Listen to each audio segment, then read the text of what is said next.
Electronic voting മെഷീനുമായി ബന്ധപ്പെട്ട് Tesla CEO Elon Musk നടത്തിയ പ്രസ്താവന ഇന്ത്യയിൽ ചൂട് പിടിച്ച ചർച്ചയ്ക്ക് തിരികൊളുത്തിയിരിക്കുകയാണ്. മസ്കിന്റെ വാദം ഏറ്റെടുത്ത് രാഹുൽ ഗാന്ധി അടക്കമുള്ള പ്രതിപക്ഷ നിരയിലെ നേതാക്കൾ രംഗത്തെത്തുകയും പ്രതിരോധിച്ച് ഭരണകക്ഷിയായ BJPയിലെ നേതാക്കളും എത്തിയതോടെയാണ് ചർച്ച കൊഴുത്തിരിക്കുന്നത്. കരീബിയൻ ദ്വീപായ പ്യൂർട്ടിക്കോറിയിൽ നടന്ന തെരഞ്ഞെടുപ്പിൽ EVMൽ തിരിമറി നടന്നുവെന്ന മാധ്യമ വാർത്ത പങ്കുവച്ചാണ് ഇലോൺ മസ്ക് EVMനെതിരെ രംഗത്തെത്തിയത്.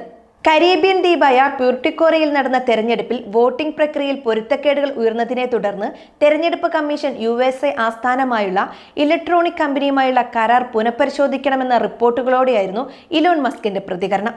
EVMകൾ നമ്മൾ ഒഴിവാക്കണമെന്ന് ആഹ്വാനം ചെയ്ത മസ്ക് മനുഷ്യർ വഴിയോ ആർട്ടിഫിഷ്യൽ ഇന്റലിജൻസ് വഴിയോ അത് ഹാക്ക് ചെയ്യപ്പെടാനുള്ള സാധ്യത വളരെ കൂടുതലാണെന്നും അഭിപ്രായപ്പെട്ടു. ഇന്ത്യയിലെ EVMകളുടെ വിശ്വാസ്യതയെക്കുറിച്ച് നിരന്തരം ചോദ്യങ്ങൾ ഉന്നയിക്കുന്ന പ്രതിപക്ഷ കക്ഷികൾക്ക് വീണുകിട്ടിയ പ്രസ്താവനയായി മസ്കിൻ്റേത് മാറുകയും ചെയ്തു. അതിനിടെ മുംബൈ നോർത്ത് വെസ്റ്റ് ലോക്സഭാ മണ്ഡലത്തിലെ ശിവസേന ഏക്നാഥ് ഷിൻഡെ വിഭാഗം സ്ഥാനാർത്ഥി രവീന്ദ്ര വൈക്കറുടെ തെരഞ്ഞെടുപ്പ് വിജയവുമായി ബന്ധപ്പെട്ട മാധ്യമ വാർത്ത ഇത്തരമൊരു ചർച്ച മറ്റൊരു തലത്തിലേക്ക് കൂടി എത്തിച്ചു. 48 വോട്ടുകൾക്കായിരുന്നു രവീന്ദ്ര വൈക്കർ മണ്ഡലത്തിൽ വിജയിച്ചത്. എന്നാൽ വൈക്കറുടെ വിജയം EVMൽ കൃത്രിമത്വം നടത്തിയാണെന്ന് മാധ്യമ റിപ്പോർട്ടിൽ ആരോപിക്കുന്നത്. വൈക്കറിന്റെ ബന്ധുവായ മഹേഷ് പണ്ഡിൽക്കർ EVMുമായി ബന്ധിപ്പിച്ച ഫോണുമായി വോട്ടെണ്ണൽ കേന്ദ്രത്തിൽ കയറി OTP ജനറേറ്റ് ചെയ്ത് EVM അൺലോക്ക് ചെയ്ത് കൃത്രിമത്വം നടത്തിയെന്നാണ് ആരോപണം. വിഷയം ഏറ്റെടുത്ത കോൺഗ്രസ് നേതാവ് രാഹുൽ ഗാന്ധി മസ്കിന്റെയും പോസ്റ്റും മാധ്യമ വാർത്തയും പങ്കുവച്ചാണ് എക്സിലൂടെ രംഗത്തെത്തിയത്. ഇന്ത്യയിലെ EVMകൾ ഒരു ബ്ലാക്ക് ബോക്സ് ആണെന്ന് അഭിപ്രായപ്പെട്ട രാഹുൽ ഗാന്ധി അവ സൂക്ഷ്മമായി പരിശോധിക്കാൻ ആരെയും അനുവദിക്കുന്നില്ലെന്നും കുറിച്ചു. നമ്മുടെ തെരഞ്ഞെടുപ്പ് പ്രക്രിയയിലെ സുതാര്യതയെക്കുറിച്ച് ഗുരുതരമായ ആശങ്കകൾ ഉയർന്നു വരുന്നു. സ്ഥാപനങ്ങൾക്ക് ഉത്തരവാദിത്തം ഇല്ലാതിരിക്കുമ്പോൾ ജനാധിപത്യം കപടമായും വഞ്ചനയ്ക്ക് ഇരയായും അവസാനിക്കുന്നുവെന്നും രാഹുൽ ഗാന്ധി അഭിപ്രായപ്പെട്ടു. രാഹുലിനെ കൂടാതെ മറ്റ് പ്രതിപക്ഷ നേതാക്കളും സമാന വിഷയത്തിൽ പ്രതികരണം നടത്തിയിട്ടുണ്ട്. സുരക്ഷിതമായി ഡിജിറ്റൽ ഹാർഡ്വെയറുകൾ നിർമ്മിക്കാൻ ആർക്കും കഴിയില്ലെന്ന് സൂചിപ്പിക്കുന്ന ഇലോൺ മസ്കിന്റെ പ്രസ്താവന തെറ്റാണെന്ന് മുൻ കേന്ദ്രമന്ത്രി രാജീവ് ചന്ദ്രശേഖർ അഭിപ്രായപ്പെട്ടു.